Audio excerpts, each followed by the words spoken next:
안녕하세요. 김유겁의 경제부동산입니다. 더 좋은 방송을 하도록 구독, 좋아요, 댓글 알림 부탁드립니다. 은행 예금 난리 났다. 한국 IMF 온다. 예금 유출이 심각해지고 있는 상황인데 기업들이 대규모 정기예금을 깨트리고 있고 주가, 채권 등에서 외국인 자본 유출이 진행 중이고 남양주와 같은 뱅크런 사태가 재발할 우려가 있습니다. IMF는 한국의 경제와 기술력이 악화되었으며 주요 지표는 경제위기 수준을 넘어섰고 해외 불확실성을 들어서 한국에 강력한 메시지를 전하고 있습니다. 내 돈이 위험합니다. 유료 상담은 010-2616-6276 제가 직접 매수 타이밍과 입지를 추천해드립니다. 지금 바로 전화 주십시오. 은행 예금 난리 났다. 한국 IMF 온다. 어떻습니까? 이게 은행 지금 막 물밀듯이 쳐들어가고 있죠. 자, 이런 사태가 돌아올까요? 여기 보시면 예금 유출 터졌다. 상당히 중요한 내용이죠. 역대급으로 벌어진 한국과 미국의 10년물 금리차. 자, 외국계 자금이 빠르게 썰물처럼 빠져나가고 있습니다. 여기 보시면 예금 유출 터졌다. 먼저 예금을 파기하는 경우가 있고, 두 번째는 자본이 빠져나가는 경우가 있고, 세 번째는 뱅크런이 터지는 사태가 있습니다. 먼저 왜 예금을 파기하느냐? 고금리가 지속이 되다 보니까 기업들 있죠. 기업들이 정기예금 해지를 막 밥 먹듯이 하고 있어요. 물론 빚을 갚기 위해서, 더 큰 빚을 갚기 위해서 하는 경우도 있지만 경제가 심각하니까 해지하는 경우도 있습니다. 두 번째, 이금융권. 개인들 은행 불안 때문에 이금융권에 놓지를 못해요. 그러니 빼버리는 거야. 그래서 1금융권으로 갈아탄다든가. 세 번째, 원금 손실. 이런 상품도 있죠. 자, 이자는 높지만 원금을 잃게 된다는 그 ELS에서 한번 배웠죠. 자, 그런 위험성 때문에 아예 파기해버리는 경우도 있습니다. 문제는 정상적인 정기 예금 적금을 뺀다는 데 문제가 있어요. 두 번째, 자본 유출. 한국과 미국 간 국채가 무려 10년물 금리차 107bp 차이나 엄청난 차이네요. 그리고 지금 어때요? 달러 강세죠. 한미 기준금리 격차도 2포인트대로 최고로 벌어졌어요. 그러니 해외 자본이 유출될 가능성이 더 커졌죠. 더군다나 삼성전자, 우리나라 유수기업, 최고의 대기업이 주가가 실적이 부진한데, 이게 물론 과도하게 실적 부진한 것도 있어요. 과도하게 주가에 반영 못 된 것도 있습니다. 그렇지만 냉정하게 보면 삼성전자가 지금 최대 위기예요. 뭐 스마트폰, 폴더블 폰, 프리미엄 폰, 폰이 잘 나갑니까 지금? 지금 삼성전자가 반도체를 휩쓸고 있습니까? 지금 거의 뭐 완전 중국한테도 추격당하고 대만하고는 점점 벌어지고 큰일이에요. 큰일. 가전도 일본한테, 여러분들 다 망해가는 소니한테 가전도 역전당했다. 이거 지금 있을 수가 없는 일입니다. 자, 뱅크런. 남양주 새마을금고 뱅크런 사태 들어보셨죠? 이게 정말 충격을 준 사건이었는데 이금융권 중심으로 PF 관련 제2의 뱅크런 가능성도 높아졌어요. 해외은행이 지금 파산하고 있고 미국 지방은행도 지금 파산하고 있고 중국은행, 중국은 건설사, 지방정부 이 위기 때문에 은행까지 전염될 가능성이 높아졌고 해외발 뱅크런 사태도 지금 위험합니다. 결론적으로 예금 유출 지금 상당히 위험해요. IMF, 한국 경제위기. 그러니 IMF는 그냥 밥만 먹었다면 한국 경제위기를 들먹거리고 있어요. IMF 금융위기야 또 다른 경제위기가 올 수 있다고 경고한다고 하잖아요. 뭐냐? 도대체 어떤 문제 때문에? 먼저 경제 상황이 악화됐어요, 우리나라가. 두 번째, 오히려 경제위기 때를 초월하는 그런 지표들이 나왔습니다. 세 번째, 해외가 너무 불안정해. 특히 전쟁 같은 경우. 여기 보시면 경기 악화. 자, 경제 성장률은 정말 낮아요. 그리고 무역 수지도 장기 적자. 이제 와서 흑자로 전환되기는 했지만 정말 상식 초월에 미친 듯한 적자. 이 후유증을 겪고 있어요. 자, 외환부유고 4,260억 달러. 이건 지금 세 발의 피해예요. 우리나라 경제 규모를 감안해야죠. 지금 환율 방어, 경제 성장 이런 거 때문에 지금 계속 감소하고 있는 추세. 특히나 핵심 산업, 반도체, 휴대폰, 가전, 경쟁력을 완전히 잃어버렸어요. 지금 위기 초월. 지금 우리나라 기업 부채가요, 총 생산, 국민 총 생산은 1.24배예요. 어떻게 된 게 국민 총 생산보다 기업 위기가 훨씬 더 많아요. IMF 미국 때, 그러니까 IMF 외환위기 1997년, 2008년 미국 위기 때를 추월했어요. 당장 금융위기가 터져도 할 말 없다. 가계부채가 갔다고 정리한 101.7%로 24년 내 최고로 증가했고요. 세계 1, 2위를 다투고 있죠. 자, 위기 때를 추월했다고. 역시 기업 부채가 이렇게 심각합니다. 금융 불안지수, 그리고 금융 취약지수, 이런 게 있어요. 이게 나빠지면 경제위기가 터질 가능성이 큰데 실제로 두 개 다 나빠졌어요. 해외 요인. 자, 일단 다른 나라가, 미국이나 중국이 우리나라보다 금융위기가 터질 확률이 좀 더 높게 봅니다. 미국이 지금 잘 나가고 있는데 그럼 잘 나간다고 생각하는 사람은 경제를 모르는 사람이에요. 무슨 호황입니까? 달러 하나 가지고 거품 경제로 지금 먹고 살고 있는데 거품이 점점 커지고 있어요. 뻥 터지겠죠. 아니 2008년에는 기축국가가 아니라서 금융위기가 터졌나요? 자, 미국이 또 한 번 경제위기가 터지면 이제 달러는 완전히 지위를 상실할 가능성이 커요. 미국 위기, 상업용 부동산 지금 만시창이죠. 공실률도 많고 금융시장도 악화됐고 지금 지방 은행들 부도나고 난리잖아요. 중국 위기, 부동산 개발회사 이것 때문에 금융권으로 전이 된, 지금 가뜩이나 미국이 중국 은행권, 대형 은행을 압박하고 있는데 그것과 더불어서 중국 금융권이 지금 위험합니다. 이제 중국의 문제는 은행 부도로 이어질 수도 있어요. 다만 지방은 이미 끝장났는데 중앙은 공산당 일당 독재를 유지해야 하니까 절대로 선언하지 않을 거예요. 끝까지 유지해야지. 이게 바로 공산주의의 특징입니다. 전쟁 위기, 이것도 가볍게 볼 게 아니에요. 러시아, 우크라이나, 이스라엘, 팔레스타인 이것저것에서 전쟁이 일어나면 미국이 관여하는데 한계가 있어요. 만약에 지금 중국이 계속 훈련하고 있잖아요. 대만 중대전쟁이 터져버리면 이거 제가 지어낸 말이 아니에요. 맨날 뉴스에서 나와요. 자, 이런 국내외 문제들 때문에 지금 우리나라 상황이 급박한 상황. 원금 손실 3가지. 여러분들이 은행에 예금을 했다. 그럼 3가지가 있어요. 금융투자사 대형사고 불안, 전년 손실 6배 증가자. 먼저 은행이 부도나는 경우, 상품을 잘못 풀 경우, 그 다음에 중도 해지할 경우 원금 손실을 하는데, 먼저 은행 부도 1, 2 금융권, 자, 5천만 원 외에 전액 원금 손실. 심지어는 2금융권에다가 10억씩 넣는 사람도 있어요. 왜? 이자가 세니까. 그걸 이자 탐욕이라고 그래요. 국가에서 배상하기를 바라나요? 본인이 탐욕을 부려놓고. 자, 경제가 힘들 때는요, 항상 분산 예치하세요. 당장 지금 빼가지고 딴 데 옮기란 얘기는 아니에요. 당장 터진다, 이런 걸 떠나서, 자, 만기가 되면요, 1년 있다가 또는 몇 개월 있다가 2년 있다가 만기 되면 절대 꼬임에 넘어가지 말고, 경제가 흔들흔들 할 때는요 4천만 원 이상 넣지 마시라고요. 2금융권, 1금융권 다 마찬가지. 자, 보시면 부도 원인, 가계 기업 부채 이게 많고 PF 대출이 가장 크고, 그러면 뱅크런이 터지겠죠. 그 다음에 경제 위기, 건전한 은행도 경제 위기가 터지면 전염돼요. 그래서 연소의 부도가 난다. 그래서 예금은 항상 분산. 자, 은행 상품 ELS, 자, 주가 연계증권, 이건 얼마 전에 시끌시끌 했었죠. 당연히 손해보죠. 원금 보장이 안 되는 것들, 100%가 돼야 하는데 안 되는 것들은 이자가 셀지 몰라도 손실 볼 때는 원금을 손해봐요. 아니, 본인한테 이자는 많이 주고 원금 손실 안 보고, 이런 상품이 몇 개나 있겠어요. 해외 부동산 공모펀드, 또 이것도 해외 막 주가 뛴다고 하니까 미쳐가지고 거기 막 집어넣고 원금 손실 보고.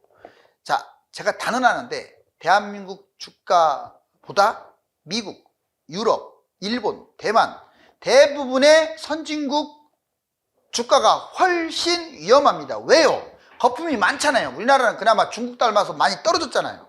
잊지 마세요. 자, 그 다음에 중도 해지. 자, 은행, 증권, 보험 상품 등 여러분들 지금 이제 예금 들었을 거 아니에요. 예적금. 그걸 중도 해지하면 당연히 손해보죠. 예금과 적금 상품이 아닌 경우는 또 원금 손실도 볼 수도 있고. 자, 특별 사유가 아니면 웬만하면 만기를 채우세요. 물론 그 회사가 나는 불안해서 잠도 안 온다. 그럼 이제 갈아타야죠. 그렇지 않으면 일단 만기 때는 무조건 갈아타세요. 또 그때도 또 이자 탐욕을 부려서 또 막 몇십억씩 이금융권에다가 묶어놓지 마시고. 자, 이제 기업들 예금을 깬다. 이거 기업들도 예금 깬다고 나왔잖아요. 고금리에 퍽퍽거려요 지금.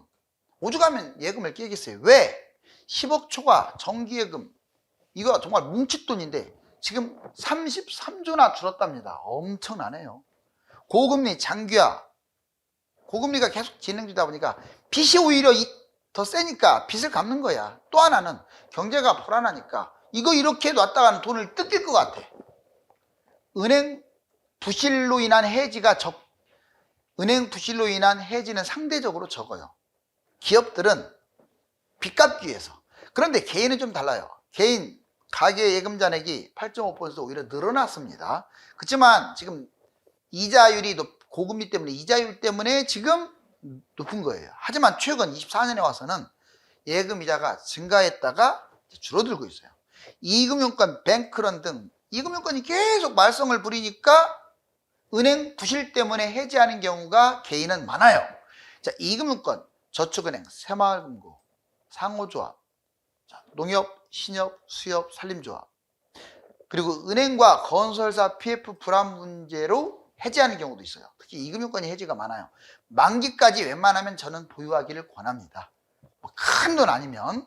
그리고 보험을 해지하는 경우도 1292만 건. 얼마나 경제가 힘들면 매년 증가하고 있어요. 보험 해지가. 보험 해지 전 단계가 보험 약관 대출이에요. 이자가 센데 그래도 그걸 담보로 해지하기는 싫으니까, 너무 손실이 크니까. 당연하죠. 보험 약관 대출을 받고 버틸 수 있으면 버티고 안 될 때 해지를 해야죠. 자, 국내 생명, 손해보험사 보험 대출이 계속 축소되고 있다. 자, 이제 예적금 대체 방법 별표를 칠게요. 그럼 여러분들이 지금 예금 이거 손실 지금 난리 났다고 했는데 어떻게 해야 하느냐? 웬만하면 예적금 만기에 찾으세요. 당장 부도난 것은 아니다. 그리고 여러분들 건설사 PF 때문에 건설사는 지금 부도가 벌써 올해 거의 19건이 발생했어요. 그런데 은행은 한 건도 발생하지 않았죠. 지점도. 왜? 여기 터지면 B가 터지고 C, D 이런 문제들 때문에 정부 금감원에서 잡아주고 있는 거예요. 이뻐서 잡아주는 게 아니에요. 그러다가 뻥 터지면 이제 난리가 나겠죠. 오히려 터트려야 된다고 저는 봐요. 안 좋은 것들, 쓰레기 같은 이금융권들, 튼튼한 것들만 살려주고. 자, 부실 위험을 인식하세요. 1, 2년 만기 후에 만기가 되면 개구리 올챙이적 생각을 하고, 아, 이제 위험하니까 좀 더 안전한 1금융권이나 우체국으로 옮겨야지 해야 돼요. 특히 돈이 많을 경우. 분산 해지하시라고요. 1금융권 5대 은행은 상대적으로 안전합니다. 금융위기가 터지면 2금융권에서 1금융권으로 넘어가니까 1금융권도 부도가 날 수가 있어요. 근데 1금융권은 나중 문제예요. 2금융권은 조심하자고요. 2금융권 만기가 된 다음에 빼라고요. 분산, 원리금, 대충 원금은 4천만 원만 넣는 게 이자까지 포함해서 안전하겠죠? 자, 우체국 전액 보장합니다. 예금 많으면 우체국으로 넣으세요. 이자 탐하지 마시고. 새마을, 단위농협도 분산하세요. 왜? 법인만 다르면 새마을금고도 각 지점마다 다 넣을 수가 있어요. 5천만 원씩. 자, 이제 부동산 양극화가 지금 심화된다. 이것도 별표. 지금 집값이 올라가요, 떨어져요? 이걸 보여드릴게요. 86년이네요. 그런데 2024년이에요. 어떻습니까? 올랐다가 횡보, 폭등했다가 횡보, 폭등했다가 지금 현재 여기에요. 그러고 보니까 부동산이 폭등과 폭락의 연속인 줄 알았더니 지금까지 보면 폭등의 역사예요. 폭락은 중요하지도 않네요. 왜? 빠져봤자 결국 또 올라갔잖아요. 올라가는 게 훨씬 세요. 그래서 쓰러져가는 아파트를 잡더라도 무주택으로 가면 안 돼요. 아무리 타이밍을 잡는 것도 좋지만 내가 돈이 적어도 웬만하면 주택이 있는 게 맞습니다. 특히 아파트가. 잊지 마세요. 자, 그러면 지금은 어느 상황이냐? 여기에서 폭등했다가 내려가고, 원래 이 사이클로 본다면 떨어져야 맞아. 근데 모든 게 사이클로 똑같은 건 아니죠. 이번에 키워드는 양극화입니다. 여기 빨갛게 예를 들어서 강남이나 서울이나 한강변 또는 경기도에서 괜찮은 곳들 이런 데는 상승할 것 같아요. 그리고 70%를 차지하는 경기도의 대부분과 지방 대부분은 횡보나 하락할 수도 있습니다. 이걸 양극화라고 해요. 그럼 지금이 바닥이냐? 물론 사람에 따라 달라요. 하지만 분명한 것은 지금이 꼭지는 아니에요. 집값은 꼭지일지 몰라도 전체 흐름상으로는 새로운 또 시작이 될 가능성이 크니까 양극화 잘 보시고 뛸만한 것들은 지금 잡으세요. 자, 이제 IMF 세계 경제 위기 온다. 근데 경제 위기가 온다면서 왜 집 잡아라? 그 어폐가 있죠. 근데 경제 위기는요, 가능성이 옛날에 10%였다면 이건 제 생각이에요. 지금은 한 20%에서 좀 올라갔어요. 그러니까. 하지만 아직도 경제 위기가 터질 가능성은 적어요. 경제 위기가 터져야 집값이 폭락을 하지, 경제가 안 좋다고 집값이 폭락하지를 않습니다. 폭등을 하지. 자, 세계 경제 2차 대전 이후 최대. 미국, 중국은 우리나라보다 더 위험하다고 했어요. 어떤 면이 위험하냐? 미국 정부 부채가 올해 121%. 와, 5년 후에 133. 코로나 팬데믹 이후 부채 미친 듯이 찍었어요. 돈을. 달러를 남발시켰습니다. 미국은 지금 위기예요. 만성 재정 적자. 솔직히 제조업도 형편없는 나라. 그냥 달러로 먹고 사는 나라. 뭐 경기 좋다고요? 무슨 개뿔 경기가 좋아요. 달러로 지금 먹고 사는 거 맞아요. 무슨 금융권 강국입니까? 아니, 우리나라도 원화가 세계 기축통화라고 보세요. 그러면 금융권 강국이 되는 거예요. 국채도 급증하고 선거까지 있고 미국은 거품이 지금 최대치예요. 그러니 2008년처럼 또 터질 수도 있어요. 중국은 표면화 드러났죠. 지방정부 특수법인 채무불이행 연쇄 폭발할 수 있어요. 이제는 지방정부 은행으로 확산, 그리고 지방정부 채무가 1경 이상이에요. 미친 듯이 많네요. 중앙정부 공산주의가 디폴트를 터뜨리겠어요? 선언하겠어요? 그러면 공산주의 끝장인데 끝까지 감추려고 하겠죠? 지금 지방은 이미 터진 것 같고 중앙정부도 터졌다고 하는 그 판단하는 사람들도 많습니다. 전 세계 GDP 대비 부채 비율이 100%로 다 높아요. 그리고 경제 성장률이 원래 5% 돼야 하는데 4%대고 그것도 모자라서 3.2로 감소했어요. 생각해 보세요. 개발도상국이 훨씬 많은데 세계 경제 성장률이 3.2다? 경제가 엄청 안 좋은 거죠. 자, 한국 부채 무려 270, 약 300%. 자, 경제 위기 때 떼돈 번다. 우리는 거꾸로 또 생각을 해야죠. 자, 위기는 새로운 기회를 만드는데 그러면 위기 터지는 걸 즐기느냐? 아니, 내가 터진다고 해서 터지고 안 터진다고 해서 안 터집니까? 위험한 건 맞으니까 혹시 경제 위기가 터지면 경제 위기 터지는 것을 이렇게 보시면 돼요. 코스피가 1200 뭐 여기 왔다 갔다 하는 거죠. 그리고 달러가 최소 1600으로 올라가는 거예요. 이게 경제 위기예요. 자, 그러면 그때 반드시 부동산에 투자를 해야 돼요. 안 했던 사람들, 서울 경기 아파트 갭투자 해가지고 얼마든지 10억을 벌 수가 있어요. 그 다음에 서울이나 3기 유망지역 분양도 7억, 전국 폭락 아파트도 많이 벌 수 있어요. 자, 그리고 주식에 투자하는 것도 좋죠. 왜? 1000까지 빠진 게 3000 가면 3배 뛰잖아요. 3억으로 10억. 삼성전자, 현대차, 우량주 위주로 하세요. 100배 먹을 탐욕으로 이상한 거 잡았다가 관리처분 당해가지고 망하지 마시고. 자, 코스피 펀드, 이것도 코스피를 추종하는 펀드도 아주 100% 안전합니다.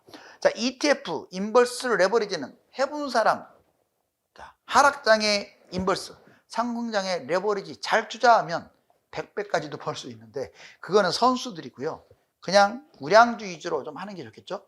가상화폐, 비트코인 정도만 하세요. 다른 것들 하지 마세요. 가상화폐도 종류가 많아요. 얘도 많이 벌 거예요. 단 달러나 금은 많이 먹지는 못해요. 지금 이미 높아요. 너무나. 그래서 3억짜리가 경제위기 터져봤자 4억밖에 안 돼요. 역으로 말하면 지금 달러를 사면 안 된다. 자, 금 경제위기. 금도 너무 많이 뛰었어요. 뭐 손해본다라기보다 경제위기가 터지면 3억이 4억을 가는데 별로 못 먹잖아요. 그런데 금값이 너무 고점이라 별로 재미가 없다. 자, 그리고 달러 금은 경제위기 바라보고만 투자해야지 평상시에 투자하면 안 돼요. 여기 보시면 연체율 엄청나네요. 그죠? 자, 금융권 연체율 7%, 8%, 특히 저축은행. 새마을금고도 7%, 신협이 5%. 여기 보면 일반 은행, 신용카드, 와 엄청나네요. 3.45 최고치. 국가별로 봤을 때 우리나라가 지금 부동산 대출이 제일 많아요. 은행에서 지금 은행에서 이게 추락하는 거 보세요. 이런 모습을 보이면 안 되겠죠. 자, 건설사와 제2금융권의 PF 문제가 가장 심각하며 가계와 기업 부채도 금융위기 핵심 원인입니다. 아직은 준비할 기회가 있습니다. 감사합니다.